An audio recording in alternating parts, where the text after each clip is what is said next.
Hello, everybody, and welcome to Conversations with Vegan Women Leaders. I'm your host, Katrina Fox, and I am joined today by the one and only Elysabeth Alfano. You've probably seen her everywhere because she is everywhere. Elysabeth is the host of the Plant Based Business Hour, the Plant Based Business Minute, Awesome Vegans podcast. She's on the radio, and she's also the founder of Plant Powered Consulting.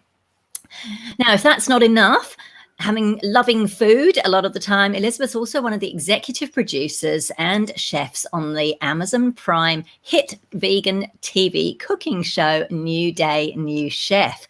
Now, Elysabeth, which you may not know, is also featured in the documentary Grey is the New Blonde, in which she shares her journey of liberation by embracing her natural silver hair. Now, we're going to do a bit of a deep dive into that in a little bit. But first of all, Elysabeth, welcome to the show. I'm so glad we're getting to do this.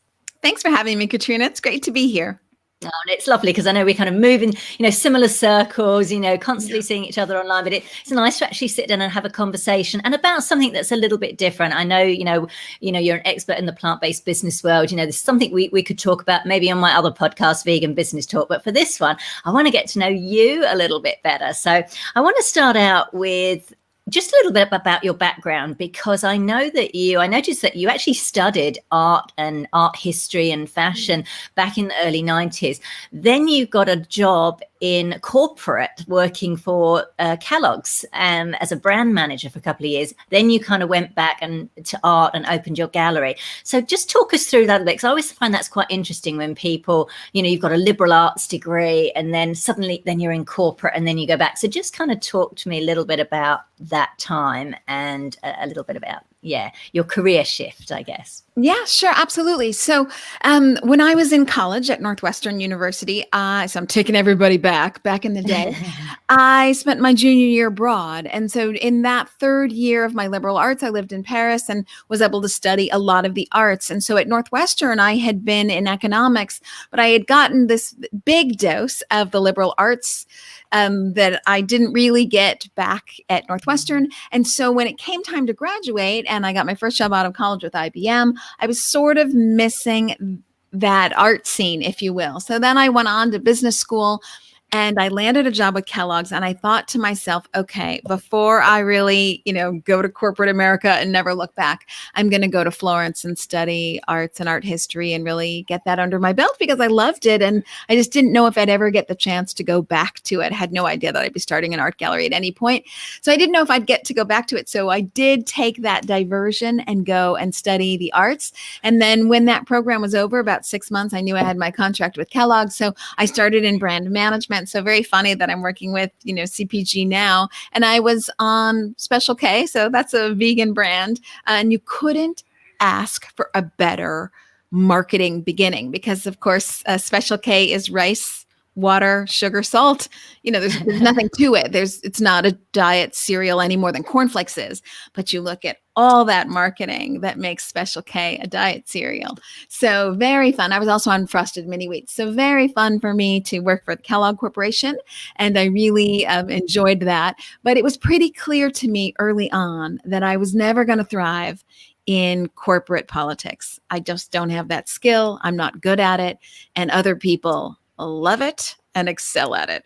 And that just was a nightmare for me. So I left Kellogg's after several years, and I always had the entrepreneurial spirit in me. So I was, young, not married, starting out, still, like, if you make a mistake, so what? So I thought, well, I should start an art gallery, because I've always still really loved that arena. And I have all the business chops, and if it doesn't work out, it doesn't work out. It ended up being really successful. And I had a 10-year run, and all the money that I made from that, which I, hadn't expected I'd make anything in the arts, quite frankly, led me to investing. And so when I got out of the first tech bubble, was sort of a window for me to do something new, because I had started my art gallery and I was so young. And you can see how much I like diversity in my life. I'm studying the arts and I'm studying economics and I'm working in corporate CPG, and then I'm thinking about an art gallery at the same time, so that's kind of a special kind of brain that functions like that. So, and then as soon as I got out of the arts, I went into investing. So again, you can see sort of how my mind works. And I just thought I had done my gallery for 10 years and I knew we'd have that slump and things would be down for a couple of years with that first dip in the economy around 2000. And I thought, well, okay, this is a great window to get out so that I can do something else in my life. I just like a lot of diversity and I like to learn things constantly all the time. So that's when I got out of that and went into investing. And then, that led me here and other things. Back into, it's interesting. It's almost like you've come full circle, like you say, going into the corporate and getting that experience and now being able to use, even though it was quite a while ago, but still those basic principles of marketing, of how to stand 100%. Out can be useful. But I love that you share that, because it's interesting that you said that, because often you get like you've either got artists or you've got business people, and somehow near the twain shall meet kind of thing. So I love that you kind of did both, because that's quite unusual. I think, typically people would do an arts degree and they're like, I'm going to be an artist or I'm going to be creative. And the thought of like going to do, study at business school is quite an anathema. So I think it's kind of, did you have a natural kind of interest towards business? Like, even though you loved art, were you still kind of like, did you do the business thing because you thought, oh, I better do it because I have, like, as a security thing, or because you were genuinely kind of like, oh, this could be interesting as well? Well, I love numbers. I think there's a beauty to numbers. There's a musicality to me to numbers. I mean, numbers and music are the same thing, if you will. And this is going to sound funny, and I'm not really a people person. So I like to dive into numbers and stay with them and lose myself in them. So I just like both. And of course, I love the arts and I love creativity, maybe more so than the arts. I mean, I do love the arts, but I love creativity. And there's so much creativity in business and launching your own business. It's all about creativity and possibility. It's very hopeful, right? If you are an entrepreneur, you're doing that because you think it'll go well. So you're a very hopeful person. You're seeing what doors you might open, what opportunities you might create for yourself and for others in the job market. And, I just love that sense of creating something. And the arts has this, business does too, creating something from nothing when there was, nothing before. And now you've made something out of nothing. And they both have that in common. So I don't know, for me, they're very synergistic. I love it. I love it. Tell us very briefly, just a brief helicopter ride over about your vegan journey. So how and when did you kind of go vegan, and how did that morph into you, getting into the plant-based business sector? Yes. Okay. I'd been trying to go vegan since I was 5 years old. I'm not exaggerating, for as long as I can remember. And as a kid, of course, I couldn't tell you about factory farms, but I couldn't chew meat. I didn't like it. I didn't like the taste. Mostly I didn't want to be chomping on muscle. It just felt inherently wrong to me.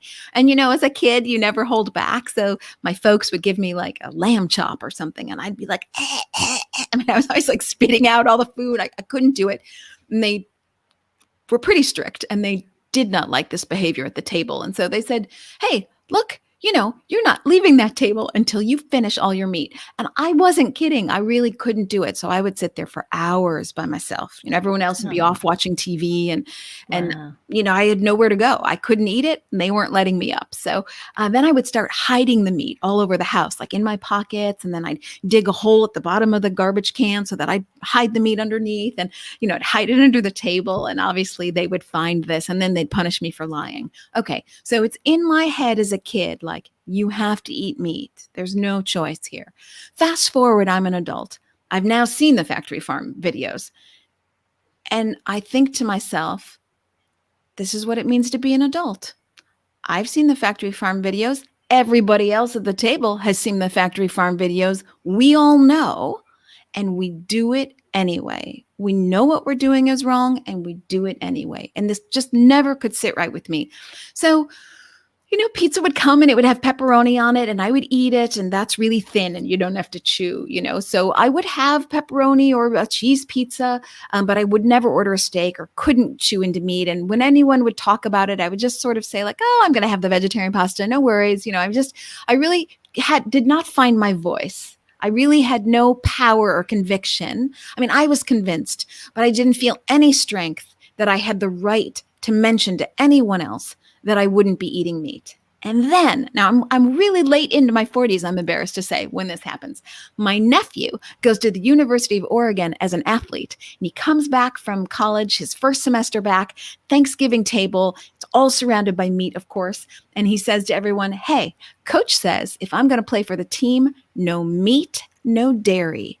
And I was like, what the flip? You got a professional to give you permission. I've been waiting for permission my whole life. I was vegan mid-sentence. That was that. Because I'd been wanting the door to give myself permission. Yeah, I was vegan mid-sentence. I love that. I love that. And I love how you've kind of taken that passion, as many of us have done and are continuing to do, and bringing that into doing, I guess creating a vegan world in our own way, whether that means, doing any form of activism, running a business, helping people grow their businesses. I love that. Thank you for sharing that. I didn't know your vegan story. I knew little bits of it because I know we met in Sydney. I think it was probably a couple of years ago now, 2-3 years ago maybe. And I think you shared a little bit of it, but I didn't know all of that in detail. So thank you for sharing that. I just want to add one more thing to that. Yeah. Because I felt that my voice was overshadowed for all those years against what I really wanted to do.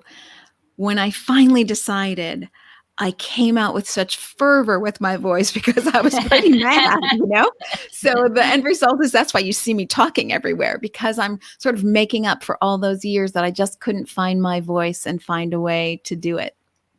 I love that. That's actually a really lovely segue into I was going to say your grey hair journey, but it's really your silver hair journey, because I think that's a kind of interesting one, because it's almost like it's finding your voice in a different way. Now, I'm particularly curious to talk to you about this, because as you can see, I've been experimenting. I'm now a few months into, I haven't coloured my hair for several months now. Now, don't do it. I've resisted it for years. Like my friend, one of my oldest friends in the UK, had done it with hers, and I was like, oh my gosh, what's she doing, kind of thing. And I'm like, oh, I'm sure I won't do that. But it got to the point where I was having it coloured, like Tracy does it, my partner, every 2 weeks. And I was kind of like, oh, this is a bit, whatever. But I still kept doing it. But then, and this is the power of film, books of film and other things. I saw this documentary on Amazon Prime called Grey is the New Blonde. And I thought, I wonder what that is. So I started watching it, and there pops Elysabeth Alfano. I'm like, that's Elysabeth. I'm like, she literally is everywhere. Not only do I see you everywhere in the vegan one, I'm like, she's in this movie. Anyway, I watched this documentary, and at the end of it, I was literally inspired. I thought, you know what, I'm going to give it a go. Didn't put any pressure on myself. I just thought I'm going to experiment and see. And if I cave, it's no big problem. So I've done it for the first few months. Now, obviously you and I are a bit glammed up at the moment, because we're on camera, we've got a bit of makeup on, your hair looks lovely. It's obviously styled.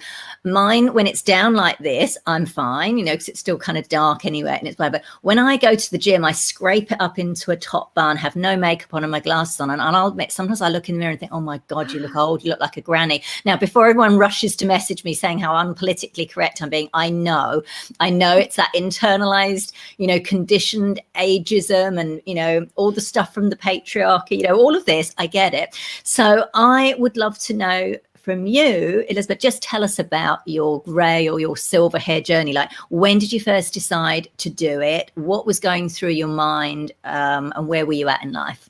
Yeah. So I went gray. Well, I found gray hair, maybe is what I should say, when I was like in my 20s. So, and I was dark brunette naturally until these gray hairs started showing up. So I'd been dyeing my hair since my mid 20s. I first started dyeing my hair when I was 26.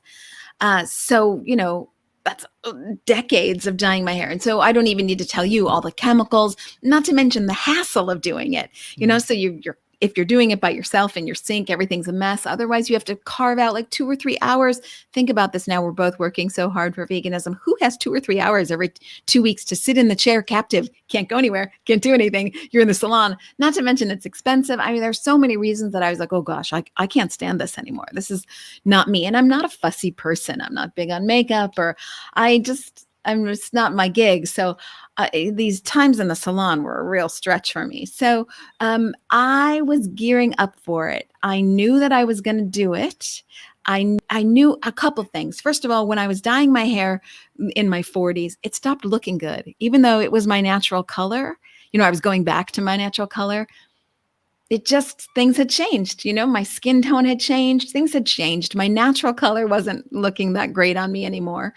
And I was, sometimes it was like every 10 days they would start showing up again. And I was just like, okay, I'm losing this battle. So I knew that I was going to go this way. And I knew that people would judge me for it. That was the hardest thing. I didn't care so much for myself, but I knew that people would start writing me off and saying, oh, well, she must be X years old, probably giving me 10 years more than I had. Yeah. And, thinking like, oh, she's not a viable entity in the world. And that is so wrong. Anybody who thought that about me, wow, did you get that wrong?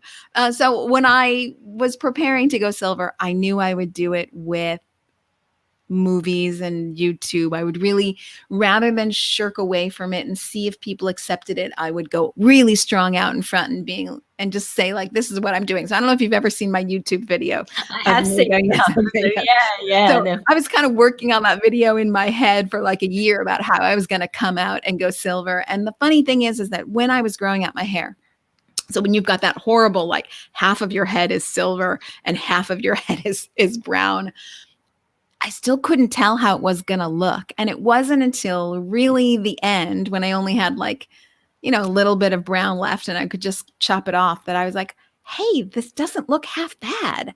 And the weird thing is that now it's what people know me for. I mean, they know me for veganism, of course, but if they've forgotten my name or they're new to veganism and they see a video, they immediately say the woman with the silver hair. I mean, it's become a trademark to my benefit. So I think the more you try to be someone else, the more you disempower yourself. The faster you get to owning what it is you've got, the faster you get to empowering yourself.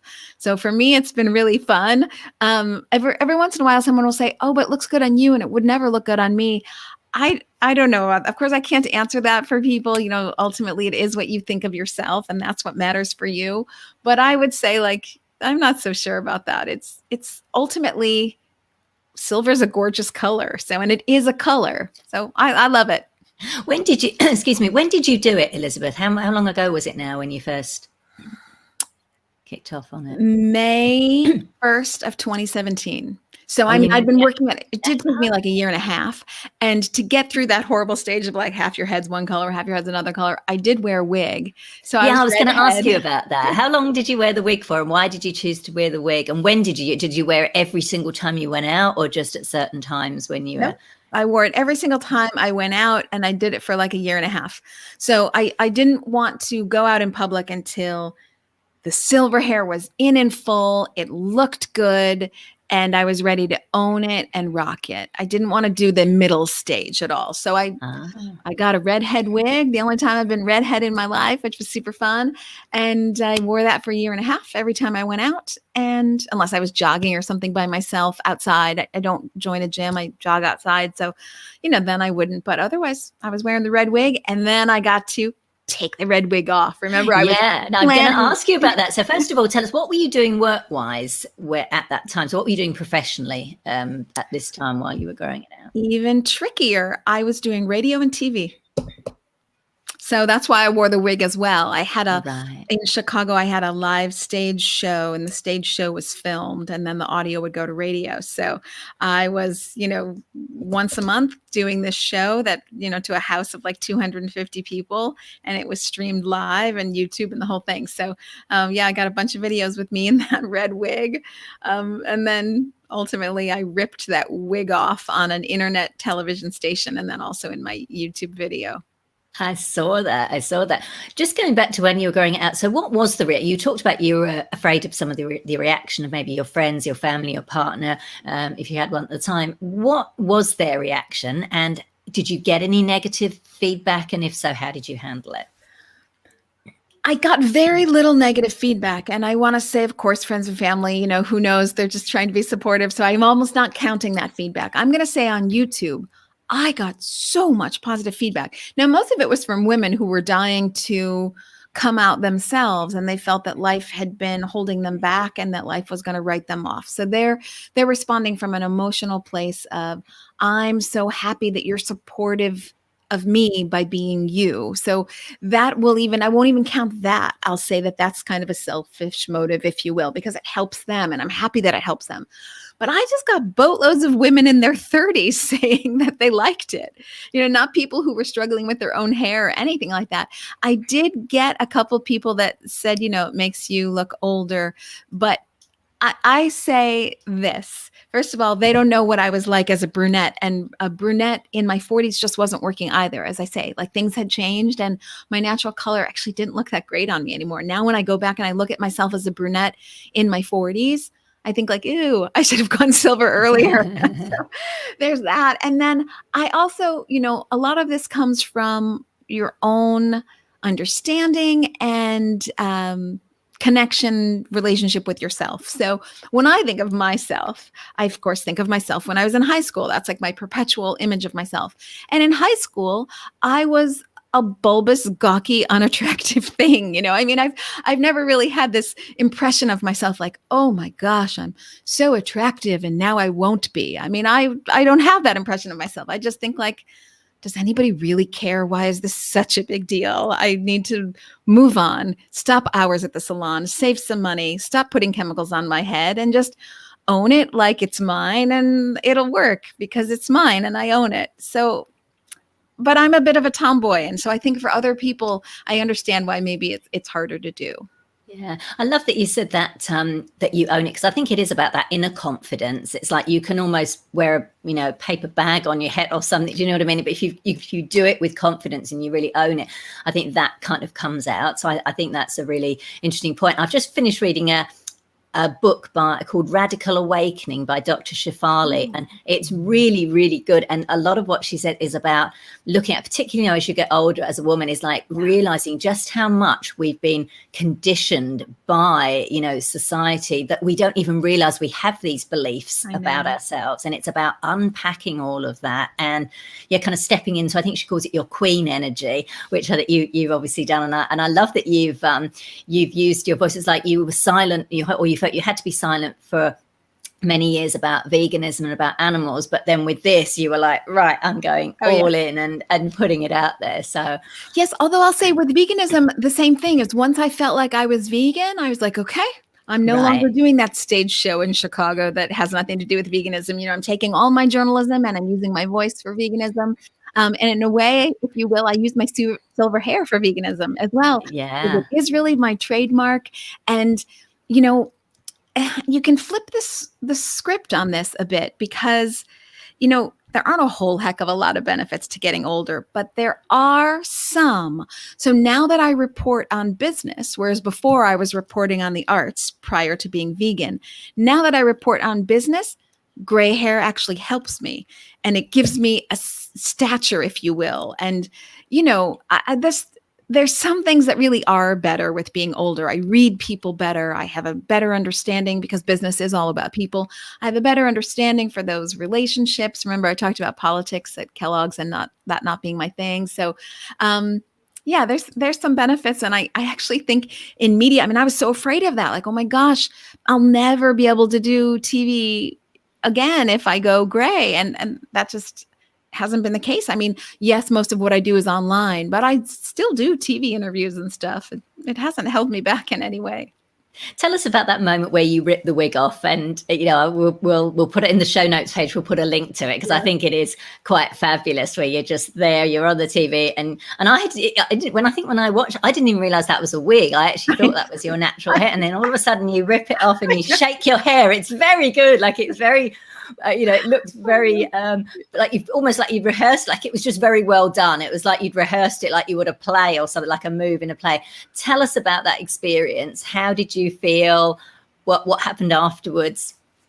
Well, so there's two videos. There's one that's sort of the script of my journey. That's about 3 minutes. And then there's one that's like a 50-second clip when I did the big reveal on a television show. Are you referring to the television show? Yeah. Okay. Yeah. I love this because I'm on this show with 3 young, beautiful, sexy women, and I am twice their age. So I knew this would be a bit of a shock to them because going gray is not something they've ever even thought about. And so because they're not thinking about it, I knew that they didn't think that it was a wig. They thought it was, my hair. So I knew it would be a big shock to people. And I love to be live. I would much rather be live than to be pre-recorded. So there's just a lot of energy in that moment because we were live and I knew it was coming and I knew I would surprise them. And I knew, as strong, powerful women, I knew they'd be like, rocket. So I knew I was in the right place to really just make an impact. And had you planned it before? Like, did you know you were going to do it then? So it wasn't an impulsive thing. Yeah, I sure did. Although the gods were kind of with me, I knew I was going to do it. And we have this segment when I was doing the show with them, because I would do it weekly. That was a weekly show we had. We had this segment where we would say, what's your girl boss of this week? It's just what's your shout out to other women this week? So I knew I was going to answer that question, but sometimes I have to go first and sometimes I have to go in the middle. This time I just luckily was the last one to go. So, a lot of things were working in my favor, but it was super fun. And then, because that was the television version and not my own video, we had a live editor. So he was able to add like graphics of clapping and audience and stuff. So it was fun. Wow. And how did it feel? Like how did the women react on the show and your colleagues and afterwards as well? Well, everybody was really excited for me. So, again, flipping the switch or the script, they can't do that, right? Because they're in their 30s. So steal the stage is the wrong expression, but only I can do that kind of move because I was just turned 50. So I just sort of felt like they use what they have for great television and I use what I have for great television. And I'm not at a disadvantage just because I'm not 25. I have my own tools that I can pull out of my toolbox and I use them to my advantage because I too am powerful. And holding my own. And that's not a slam against them because they're powerful and beautiful and gorgeous and talented and verbal and, they're wonderful. But I am too. I can do it too. I love that. I love it. I'm just going to ask you this is a very superficial question, but I'm just curious because one of the reasons I am experimenting with this is, like you, don't want to be dyeing the hair every 2 weeks, even though Tracy does it. I've still got to sit there while she puts it on and I've got to wash it out, all of that. But what I also don't want to replace that with is like, because I wash my hair once a week and then I put coconut oil and it will last me a week and I'm fine with that. Sometimes if I'm doing something really fancy, I might blow dry it and straighten it. But otherwise, I typically put the coconut oil in. And so it's quite low maintenance. So I don't want to swap that for having to style the hair. And so I won't cut mine short. Like I look dreadful with short hair. I just don't suit it. So I'm curious with you, like how often do you like style and blow dry your hair? Katrina, I don't do a damn thing. Really? It's just not in my personality. No. Ever. How come it looks like that? You must have done something with it for it to look like that. Apart from putting a brush through it. Really? Not you were so lucky. Doesn't it go frizzy? Here's when it goes frizzy, is when I wash it. The natural oils, it's much better when the natural oils are there. So I'm like you, I only wash my hair once a week and then I put argan oil in it and I do nothing. I do less than nothing. When I get out of the shower, after I put the argan oil in it, I take it's around here. I take a band and I pull up my hair and I walk around the house and then that's how I have my hair until it dries. And then I let it down. Wow. And that's what I do. I don't know. Now I messed it up, but and I'm so jealous. I comb it, but wow. Because mine could be a real frizz, but especially when I go to the gym and I do a dance class, and even though I put it up and it kind of can go frizzy, which is why I'll keep it long. But I was just kind of curious. But so you don't ever now look at yourself in the mirror and just kind of go, oh my gosh, you're looking old or you're feeling old. Oh, now hold on. I don't know if I said that exactly. I never second guess my hair choice. And I'm really happy that I did it. And I feel that it is so much healthier for me. And I feel like my hair is so much healthier. So, I had been dyeing my hair since 26. I went gray at 50. well, I guess 48, and I pulled the 48 and a half, and I pulled the wig off at 50.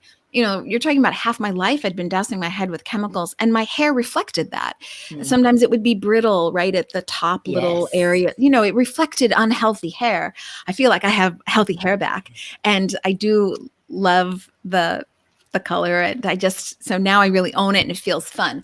That said, I've been working really hard. We've got great things happening in the vegan community. So I just feel like I can't let up right now. So I would like to get more sleep, and, I'd like to make it to the gym a little bit more. So, there are great things about getting older, but there's some things that are harder. So, yeah, I wouldn't say like, I look in the mirror sometimes and I'm like, come on, just lose those 5-7 pounds, just do it. I'm always going to have that conversation with myself.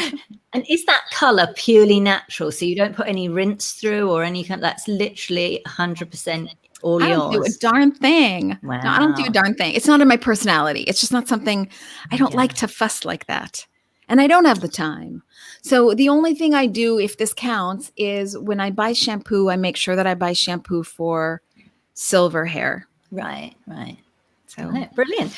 Wonderful. I love that. I'm glad we did a deep dive into that, because I think it's fascinating. And I just love that you were in that film and that it was made. And I actually joined a couple of the Facebook groups, like the group, to kind of, if I feel I'm faltering, I kind of, because they're so lovely. Like, you've got all these women and they're posting pictures themselves, and they're all just very supportive. So it's a journey. It's like I say, I'm not putting any pressure on myself. I can't believe I've gone this long. It's literally, and I can't actually remember when I did it. But it's certainly been a good few months. So we'll see. But I really appreciate you sharing that. So we end each show with our rapid fire question. So I'm going to ask you a question, and you just answer in like kind of one sentence or less, if possible. Unless it's something quite juicy, I might ask you to expand. But otherwise, it's rapid fire. So, what's the most courageous thing you've ever done? Oh gosh, I've stumped Elysabeth Alfano. Sorry. Okay. Courageous sometimes can border on stupid. I'm a big world traveler. I love to travel. Sometimes because I have a very diverse life. So, I'm having my own art gallery, then I shut it, and I've got time off when other people don't, and they've got kids and a job, so I can pack a backpack and go to Cambodia by myself because no one else has time. So, I've done some trips that where maybe it wasn't the smartest thing to do them on my own. But I don't know if that's really the courage that you're thinking about. I think you're talking about really finding the courage from within. I do really feel, this is one of my life lessons that I always lean on, is you'll never regret sticking up for yourself. And sometimes that can take a lot of courage just because society still is much harder on women. And, I just am committed to, if I have to stand alone, I will, to be true to my voice. I love that. Thank you for sharing that. What does leadership mean to you, and what style of leader would you say you are? A good leader has a good relationship with themselves. So being a leader means knowing yourself well and being brutally honest with yourself. And you're working on yourself all the time. And this makes you a great leader because you're empathetic, because you don't expect others to be perfect, because you are honest with yourself about your own imperfections. And you can form bonds with other people to move the needle. And because you have that compassion towards yourself, so you can extend it to others. And I think that makes you a good leader, along with the obvious, you must have vision. So I love that. I could not agree with you more on that, the whole work. And I think it's often underrated, within the vegan community, within the vegan business sector, like in all areas of society. I think sometimes it's dismissed, it's a bit woo-woo, it's, or it's the soft stuff, we've got to change the world and save animals. Well, yeah, we have, but we can actually do a better job of that when we do the work on ourselves. Because like you said, we can have those conversations, and I think the more we grow, the more impact we can actually have. So I love that you've said that. That's wonderful. What do you love most about yourself?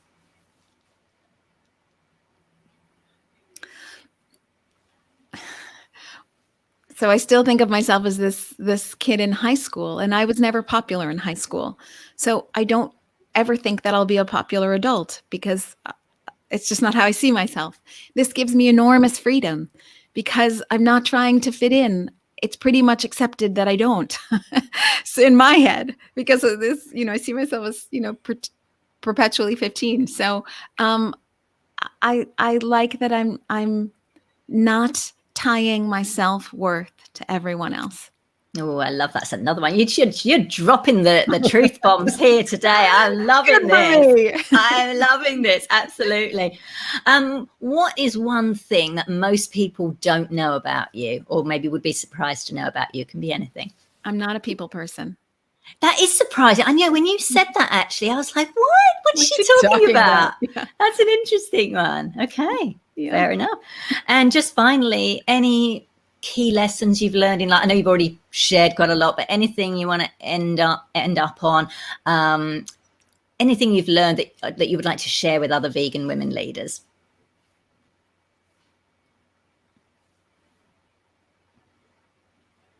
Oh gosh. Well, I talked about the one about the sooner you accept yourself, the sooner you empower yourself. And we've talked that's the one that you should meme that. We should meme that. We'll do a meme of that. That's lovely. I love that. Okay. Okay. I do think, you're never going to regret sticking up for yourself.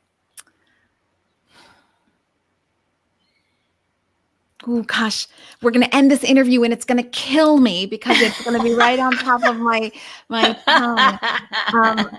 What do I want to share with other vegan women? I guess this is so cliche, so it's maybe not a great way to end, but you are so powerful.